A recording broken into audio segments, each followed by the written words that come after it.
시청자 여러분 안녕하십니까? 임소희입니다. 안녕하십니까? 노준영입니다. 국민의힘 당대표 선거 본선에 김기현, 안철수, 천하람, 황교안 후보가 올라갔습니다. 네, 그렇습니다.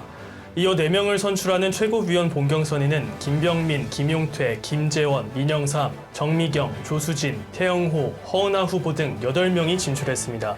네, 본경선 진출자를 가리기 위한 이번 여론조사는 당원 6,000명을 대상으로 3개 조사기관을 통해 지난 8일과 9일 이틀에 걸쳐 이뤄졌습니다.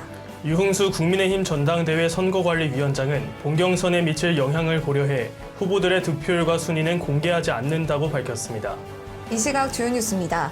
미국이 격추한 중국 정찰 풍선에 통신 정보를 수집할 수 있는 다중 안테나가 정착돼 있었다고 미국 고위 관계자가 말했습니다. 미 하원은 정찰 풍선의 영공 침범에 대한 규탄 결의안을 채택했습니다. 탄핵 소추안 가결로 인해 이상민 행정안전부 장관의 권한 행사가 정지된 가운데 윤석열 대통령은 대통령실과 국무총리실에 협력체계 강화를 지시했습니다. 대통령실에 따르면 나뉘어 있는 자치행정을 이간섭 국정기획수석이 창구가 돼 행안부에 대해 원스톱 서비스를 해주라는 취지라고 설명했습니다. 도이치모터스 주가를 조작한 혐의로 기소된 권오수 전 도이치모터스 회장이 1심에서 징역형의 집행유예를 선고받았습니다. 서울중앙지법은 오늘 자본시장법 위반 혐의로 기소된 권 전 회장에게 징역 2년에 집행유예 3년, 벌금 3억 원을 선고했습니다.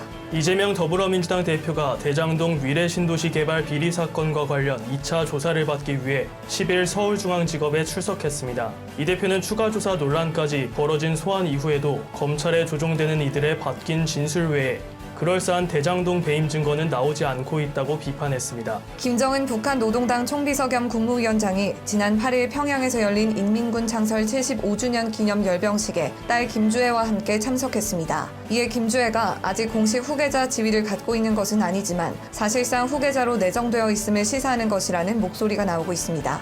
지난해 종합부동산세를 한 번에 내지 못하고 나눠내겠다고 신청한 국민이 7만 명에 육박한 것으로 나타났습니다. 이는 당장 자금 부담은 물론 세금 체납에 따른 이자 부담을 줄이려는 납세자가 증가한 것으로 풀이됩니다.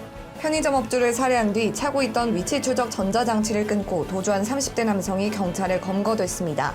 그는 오늘 오전 6시 30분경 경기도 부천시 한 모텔에 숨어 있다 사건 현장 CCTV 등을 토대로 동선을 추적한 경찰에 검거됐습니다. 2차례 강진이 강타한 튀르키예와 시리아에서 누적 사망자 수가 9일 2만 명을 넘어섰습니다. 여전히 수많은 시민이 무너진 건물 잔해에 갇혀 있을 것으로 추정돼 인명피해는 더욱 증가할 것으로 보입니다. 준영 씨, 힘들 때 웃는 자가 인류라는 말 들어보셨죠? 네, 들어봤습니다.